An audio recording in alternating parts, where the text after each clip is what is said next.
লৈ কেবেটাও নিৰ্দেশনা জাৰি কৰা হৈছে প্ৰশাসনৰ তৰফৰ পৰা প্ৰশাসনৰ নিৰ্দেশনা মানিব লাগিব ইছলাম ধৰ্মাৱলম্বী লোকসকলে আৰু 17 জুনত নামাজ আদায় কৰিব নোৱাৰিব বকৰি ঈদক লৈ কুৰবানীক লৈ কি নিৰ্দেশনা জাৰি কৰিছে প্ৰশাসনৰ তৰফৰ পৰা কি নীতি নিৰ্দেশনা বিশেষভাৱে ফলো কৰিব লাগিব মানিব লাগিব ইছলাম ধৰ্মাৱলম্বী লোকসকলে এই মুহূৰ্তত জনোৱাৰ চেষ্টা কৰিম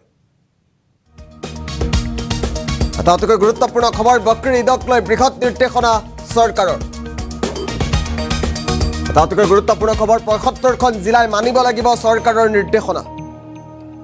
নিৰ্দেশনা ফলো কৰিব লাগিব মানিব লাগিব 17 জুনত ৰাজপথত পঢ়িব নোৱাৰিব নামাজ এটা গুৰুত্বপূৰ্ণ খবৰ প্ৰশাসনে নিৰ্ধাৰণ কৰি দিয়া স্থানতহে কৰিব পাৰিব নামাজ আদায় প্ৰশাসনে নিৰ্ধাৰণ কৰি দিয়া স্থানতহে নামাজ আদায় কৰিব পাৰিব নামাজ আদায় কৰা স্থান নিৰীক্ষণ কৰিব আৰক্ষীয়ে নামাজ আদায় কৰাৰ পূৰ্বে স্থান নিৰীক্ষণ কৰিব আৰক্ষীয়ে ঈদৰ কুৰবানীক লৈও দিয়া হৈছে কেইবাটাও নিৰ্দেশনা বিশেষ নিৰ্দেশনা জাৰি কৰা হৈছে যিকোনো স্থানত কুৰবানী দিয়াত বাধা আৰোপ কৰিছে প্ৰশাসনে আৰু প্ৰশাসনে নিৰ্ধাৰণ কৰি দিয়া স্থানতহে কুৰবানী দিব পাৰিব ইছলাম ধৰ্মাৱলম্বী লোকসকলে কুৰবানী দিয়া স্থান সম্পূৰ্ণৰূপে পৰিষ্কাৰ কৰিব লাগিব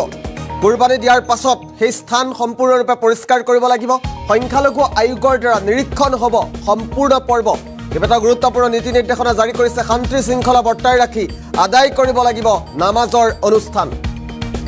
সাম্প্ৰদায়িক শৃংখলতা বজাই ৰখাৰ আহ্বান জনাইছে প্ৰশাসনৰ তৰফৰ পৰা কেইবাটাও আহ্বান জনোৱা হৈছে নীতি নিৰ্দেশনা জাৰি কৰা হৈছে নীতি নিৰ্দেশনাসমূহ এই মুহূৰ্তত জনাইছো যোগী আদিত্যনাথ চৰকাৰে আনিছে এই বিশেষ নিৰ্দেশনা ঈদ উদযাপনৰ পূৰ্বে কঠোৰ হৈছে উত্তৰ প্ৰদেশৰ চৰকাৰ আটাইতকৈ গুৰুত্বপূৰ্ণ খবৰ বকৰি ঈদক লৈ কেইবাটাও নীতি নিৰ্দেশনা জাৰি কৰিছে প্ৰশাসনৰ তৰফৰ পৰা প্ৰশাসনৰ নীতি নিৰ্দেশনা পালন কৰিব লাগিব মানিব লাগিব ফলো কৰিব লাগিব যদিহে প্ৰশাসনৰ নীতি নিৰ্দেশনা মানি নচলে বিপদ বৃদ্ধি হ'ব পাৰে ৭৫খন জিলাৰ জনতাই এই নীতি নিৰ্দেশনা মানিব লাগিব পুনৰবাৰ উল্লেখ কৰিব বিচাৰিছো 18 জুনত যেহেতু বকৰি ঈদ আৰু বকৰি ঈদক লৈ কেইবাটাও নীতি নিৰ্দেশনা জাৰি কৰিছে প্ৰশাসনৰ তৰফৰ পৰা প্ৰশাসনে নিৰ্ধাৰণ কৰি দিয়া স্থানতহে নামাজ আদায় কৰিব পাৰিব প্ৰশাসনে যি স্থান নিৰ্ধাৰণ কৰে সেই স্থানতহে নামাজ আদায় কৰিব পাৰিব আৰু বকৰি ঈদক লৈ ঈদৰ কুৰবানীক লৈ নতুন SOP প্ৰকাশ কৰা হৈছে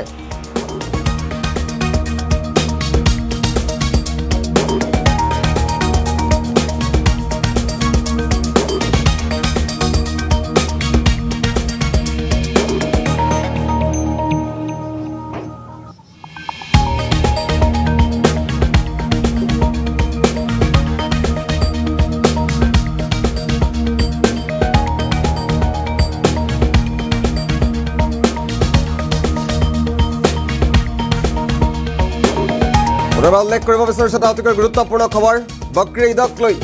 প্ৰশাসনৰ তৰফৰ পৰা কেইবাটাও বিশেষ SOP প্ৰকাশ কৰা হৈছে ৭৫খন জিলাৰ জনতাই মানিব লাগিব এই বিশেষ নিয়ম কুৰবানীক লৈ নামাজ আদায় কৰাৰ পূৰ্বে এই নিয়মসমূহ আপুনি জনাটো অত্যন্তই প্ৰয়োজনীয়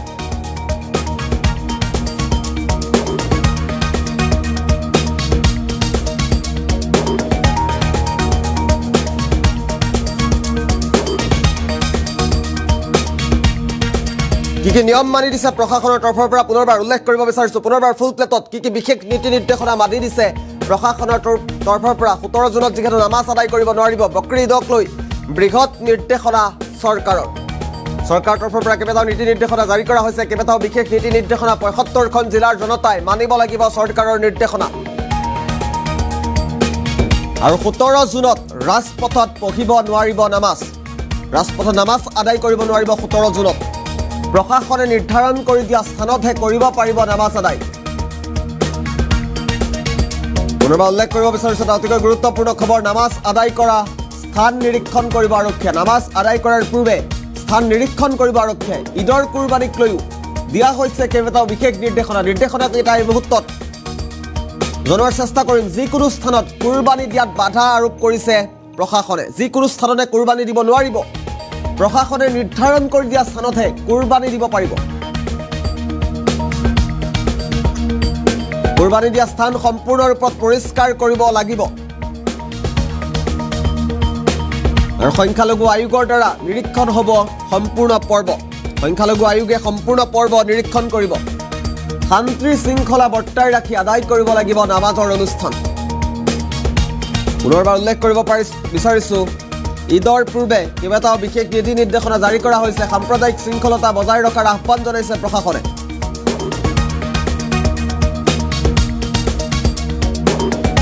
যোগী আদিত্যনাথ চৰকাৰে গুৰুত্বপূৰ্ণ সিদ্ধান্ত গ্ৰহণ কৰিছে পুনৰবাৰ উল্লেখ কৰিব বিচাৰিছোঁ উত্তৰ প্ৰদেশত এই গুৰুত্বপূৰ্ণ সিদ্ধান্ত বক্ৰী ঈদক লৈ বৃহৎ নিৰ্দেশনা দিছে চৰকাৰে